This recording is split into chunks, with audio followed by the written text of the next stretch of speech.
Welcome back, Wheels in Motion podcast listeners. We've got an exciting two-part episode about border crossings into and out of Mexico. We went down to Laredo to interview our U.S. and Mexico customs brokerage partner, EXL. Fernando and Jorge from EXL sat down with our Director of Corporate Compliance, Jeff Antone, to dig into the details of getting your freight across the Mexico border. Our first episode digs deep into southbound crossings into Mexico and explains Incoterms. The second episode details northbound crossings into the U.S., explains the government regulations surrounding crossings, and gives a glimpse into the future of border crossing technology. There's a lot of great information in these two episodes, so we hope you stick around to listen to them both. Enjoy the show!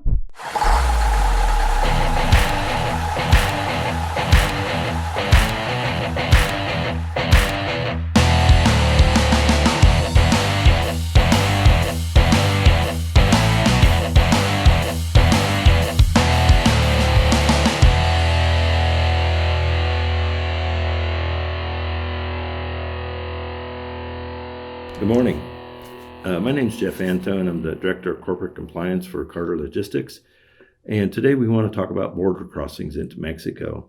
Today I have some distinguished people with me. Fernando Rodriguez from EXL. I have Vasos, President, EXL Automated Solutions. Juan Carlos Zamudio. He's from Carter Logistics in Laredo, Texas. And today we're going to talk about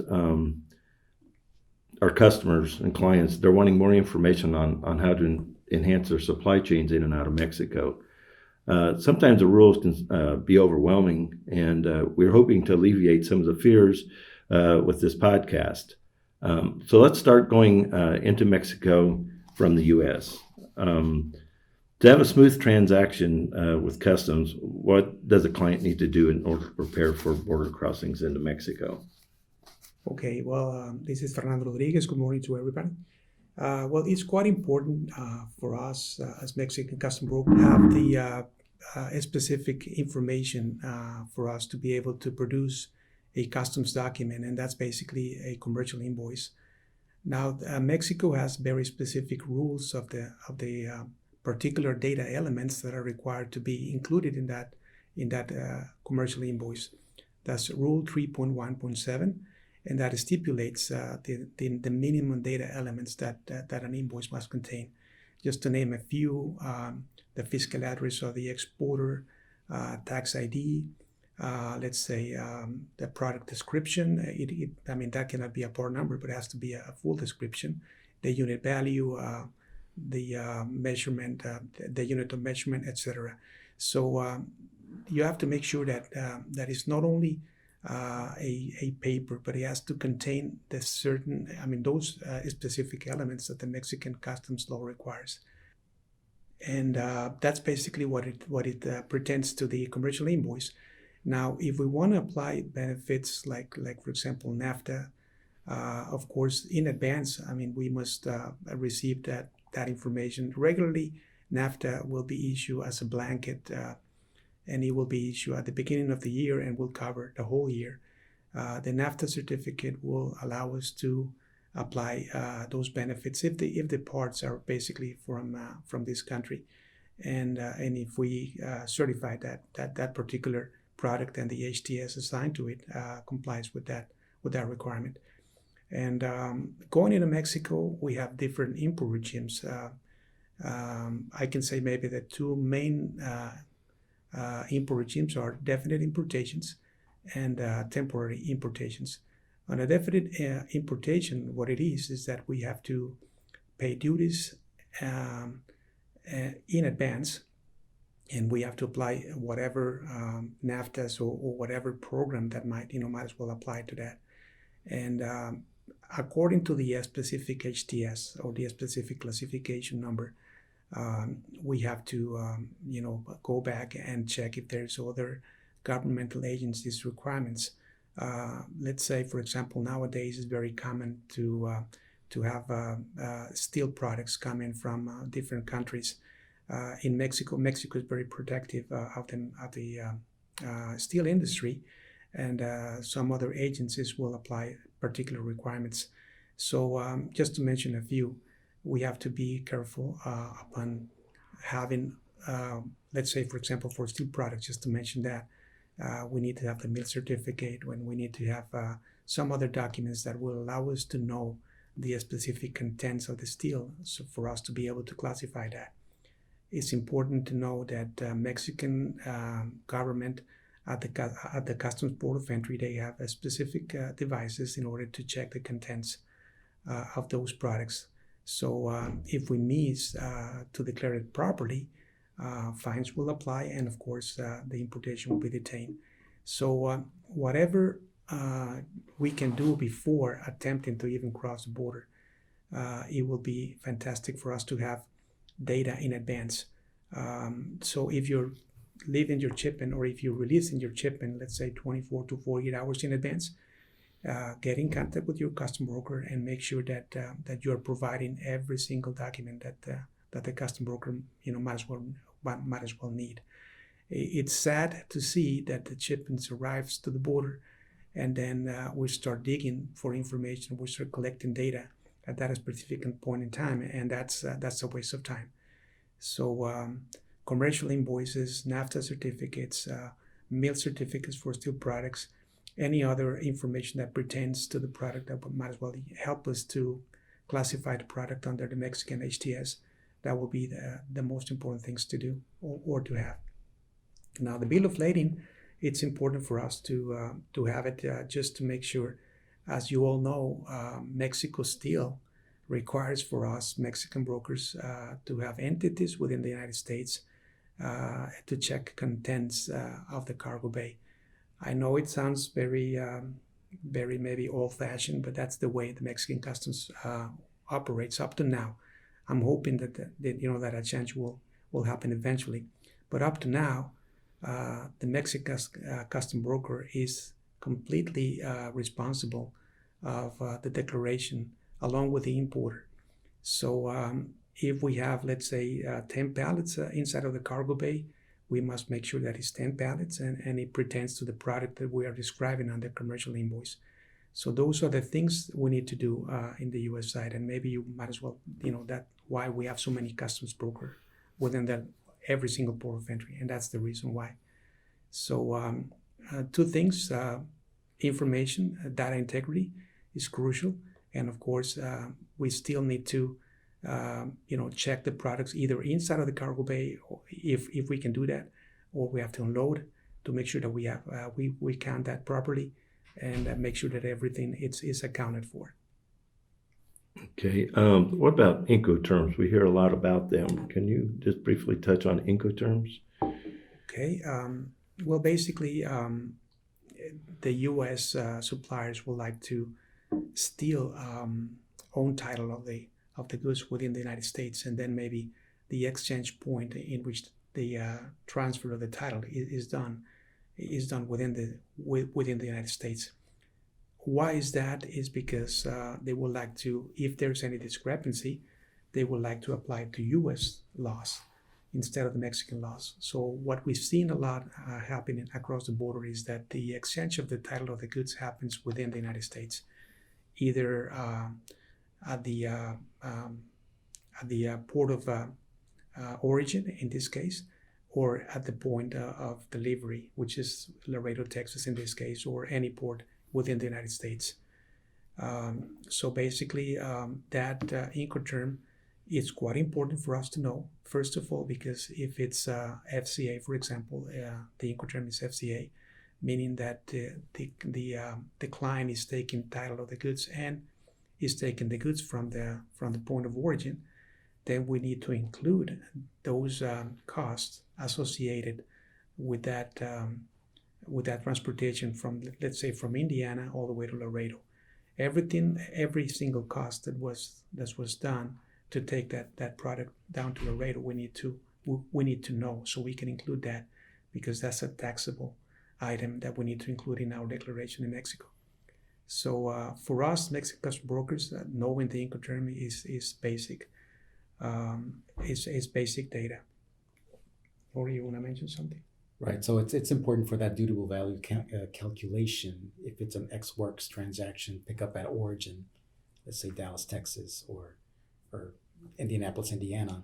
That's important to know because we'll know that that freight cost is not included in the dutiable value as reflected on the commercial invoice, which means that for Mexican custom purposes, they need to get an idea as to what the cost of the freight was all the way to the border, because that amount is going to make up that dutiable value that's reported to Mexican customs, the base in which the duties are paid to Mexican customs. So that's extremely important, particularly with Ex Works or pick up at origin. So it's not just the Incoterm, but exactly the point in which the what city that Incoterm is associated with, so that can be determined, or a factor can be determined. Okay, another very important thing is that before even attempting to leave the U.S., before even doing that, we have to inform CBP through the U.S. Census Bureau that we are leaving the country, and we need to submit these data elements as well as the Mexican custom commercial invoice is required.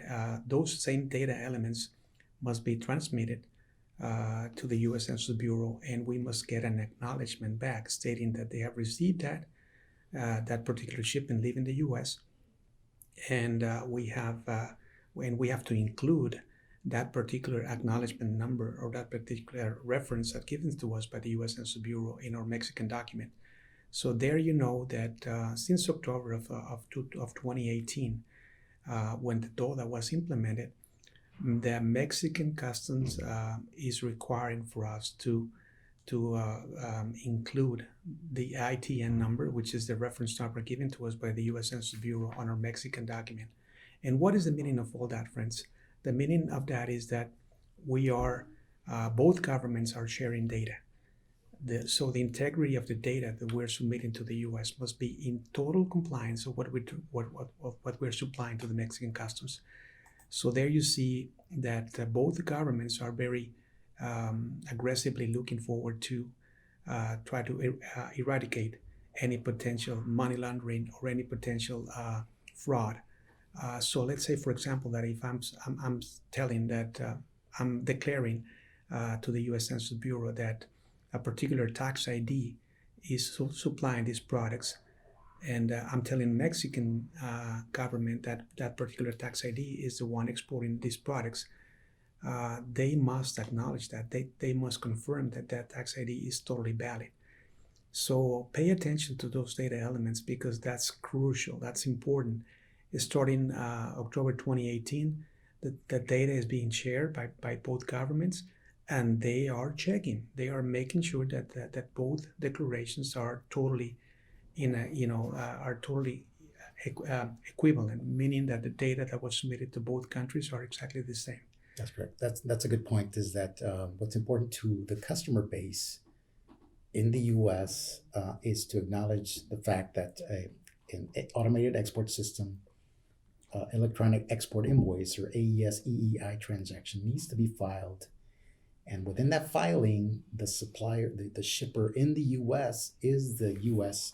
principal party of interest.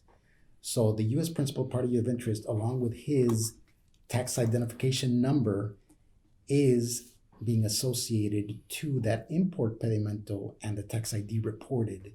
So that's the sharing of data and the comparison of data that's being done by the Mexican authority to make sure that what's reported on the AES EEI transaction and the import pedimento is the same information, because we're reporting tariff classification in both transactions. And so it's a comparison that happens across the board. So thereafter, eliminating any fraud, any fraudulent transactions that happen. And this is a way, this sharing of data is what's happening. Conversely, with the imports into the United States, same thing. So now the DODA contains the entry number. So that entry number and pedimento number are also being compared extensively now. And it's for the same reason. They want to make sure that's what was reported to the Mexican authorities is the same that's reported to the U.S. Customs authorities. Okay. So now just to finish this, I've been in Laredo for 25 years working as a custom broker. Back in 94, when I came in, the new SAI system was implemented in Mexico. That was a major change. Now in 2018, we're seeing a tremendous change as well with the DODA and eventually the PITA. The PITA program is going to be in effect, in theory, in Laredo by the month of May. And we will talk about it lately, but that also is going to take away paperwork. It's going to be, the information will be handled electronically. And there is a very particular requirement for the transportation companies. Now, what's going to open the door at the Mexican custom broker is not going to be my document, but rather the badge of the driver. The badge of the driver will contain a QR barcode, and it will be read in the Mexican customs module. There will be no more customs officers in Mexico at the customs module, but rather it's going to be just an electronic reader, and the badge of the driver is going to be the key to actually open that. That he will present his badge, and the system will let him know if it's going to be, going green, meaning he can go all the way to Mexico, or he's going to be subjected to an intensive inspection. And by then, we, the Mexican custom broker, we will have to count with a proper name and cab number and plates of the particular tractor who's going to be doing the physical crossing, along with the name of the driver. And that has to be totally in compliance, because if we declare that, let's say that XYZ driver is going to cross the border and he doesn't show up, we cannot release that trailer. The name of the driver is going to be a key element that we will have to implement within the next 3 to 4 months, and that will be also maybe a determinant to what we have right now, which is that's a good point. It's now the evolution, right, of technology in Mexico. So I talked about the sharing of data elements. Well, now they want to share driver cab information all in one shot. It's going to be one QR barcode. Essentially, the driver will show up with his badge. It will be scanned at the booth, and that the scanning is going to associate the COBE or pedimento number, and it will associate in the case of U.S. imports, it will associate the entry number. On an inbound transaction into Mexico, it will associate the aforementioned AESE ITN number, and it'll associate the COBE for the import pedimento. And it's all basically by reading the driver's badge. And so we're looking at May of this year for implementation of that process. The first phase was already released, which is the DODA process, the aforementioned DODA. Again, DODA relates entry and COBE on northbound transactions, ITN and COBE for import southbound transactions into Mexico. So the next evolution is now carrier information, and that will all come together. So it's the elimination of paperwork reduction. We're an ACE. It's all a paperwork reduction initiative by both governments, the U.S. and Mexico. And so this is the reality. This is now, and companies need to prepare for this change in process. Is this for imports to Mexico? Both imports and exports, for both. Exports, yes. okay. So once it's implemented, it'll apply to both imports and exports. Like I said, we're already in the DODA phase. That's still not mandatory, but now requires the transmission of both sets of document information, ITN and COBE, or COBE and entry number for import transaction to the U.S. just to give an example, Juan Carlos. In the past, I have clients that have a pedimento up to 100 pages long. Mm-hmm. So I have this driver picking up these 100 pages along with him and going with his, with his cab, within his cab, having these documents, and he will have to go to the module. A customs inspector has to, barcode it, and then he can just go into Mexico. With the DODA, now he only has one page. Mm-hmm. So the DODA came to reduce that 100 pages that I used to give him. It's only one page of one document that he has, including all this information that Jorge was mentioning. in the very near future, talking about maybe 3 to 4 months, it's going to be paperless. The one page is eliminated. It's now a barcode reader of the driver's badge. Yeah. Exactly. Yeah. So So, that's the next step in the evolution of so- technology. So Then again, the importance of the question that Jeff made is crucial to have perfect data, complete data elements that we mentioned. You can just go to Mexican Customs Law in Google and check requirements on the Rule 3.1.7, and it will let you know exactly what data elements are needed. Those elements are not they are mandatory. It is not that you can skip one, or maybe you can be put that tax ID number of the corporation. I mean, you have to be very specific of what you're putting there, because it can be considered as a tax fraud. So we have to be very, very careful. So data integrity is the name of the game for 2019, and of course for this year on. Counting with that data in advance, of course, it will make everybody's work easier. So our suggestion might as well be, before attempting to go into Mexico, go to your logistics company, have a meeting with them prior to the launch of this input program. Make sure that the combination of the logistics and the customs broker advice are put into effect. Make sure that they audit this paperwork, meaning that they will authorize everything that is going to be sent. If it's going to be an inbound product, of course, there is other requirements. Jorge will talk about it later. If it's an import in Mexico, I did mention that you have to have a Mexican custom broker selected in advance. That process is not that like you just come to the border and then automatically you can use whatever custom broker there is. In Mexico, there is a very specific requirement to select a broker. I was talking to Jeff, and I was telling him that there is about 800 Mexican custom brokers in the Mexican country. There is only 800 plus minus.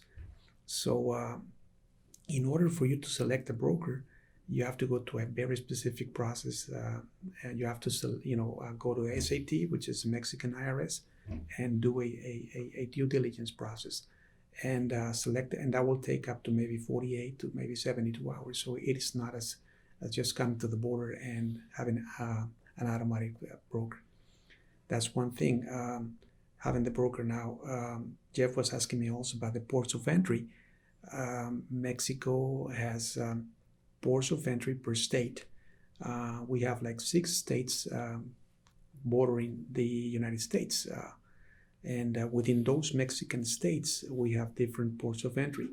And those pertain to the particular state. In this case, for example, for Nuevo Laredo, for McAllen, for Brownsville, for FAR, those ports of entry are within the state of Tamaulipas. We have Colombia, which is in the state of Nuevo León, and then we have Eagle Pass. We have El Paso, which are Eagle Pass is in Coahuila. We have El Paso or Juarez, which is in the state of Chihuahua. So the Mexican go by state, and I was telling them that the Mexican custom broker has the lowest states can only operate within 4 ports within the Mexican country. So the port of inscription plus 3 more ports. So the way we work in the Mexican country is we have to get associations, we have to get alliances with some of the brokers in order for us to offer the service on a nationwide basis. And that's the way we operate within the Mexican country. Thanks for listening to part 1 of the 2-part series about Mexico border crossings. We'll release the second set of the series in 2 weeks. If you have any questions between now and then, you can find Fernando's contact information in the show notes, or you can email marketing@carter-logistics.com. Thanks for listening.